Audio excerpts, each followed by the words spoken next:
dépôt de germes des familles.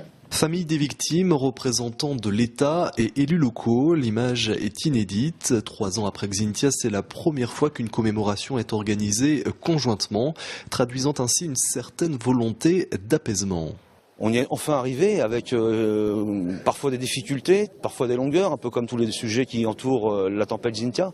Et effectivement, pour les familles des victimes, c'est important d'avoir cette commémoration qui est enfin une reconnaissance par toutes les entités qui tournent autour de nous, c'est-à-dire l'État, les députés, le président de région, département et les maires. On se doit au niveau des victimes et des sinistrés de la tempête Xynthia, de leur rendre hommage. Et je pense qu'aujourd'hui, on l'a fait ensemble dans une communion solennelle. Donc manifestement, voilà. Je pense que c'est important. Commémoration commune et mémoriale, malgré les tensions encore très vives, là aussi un consensus a été trouvé. Sur ce terrain seront érigés dans les tout prochains mois une sculpture, à sa droite la plaque où les noms des 29 victimes sont gravés et à sa gauche un repère du niveau d'eau atteint, un troisième élément important pour la prévention. Moi, j'aurais pas bâti là il y a 27-28 ans s'il n'y avait pas eu une marque quelque part d'une reconnaissance de hauteur d'eau.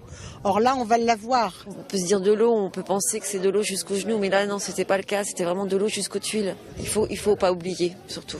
Ne pas oublier et tout faire pour que cela ne se reproduise plus. Ce mémorial aura donc plusieurs vocations et c'est autour de lui que se déroulera la prochaine commémoration. Dans un an, dans une atmosphère d'autant plus particulière que d'ici là, le procès aura sans doute fait la lumière sur les événements, mais aussi sur d'éventuelles responsabilités.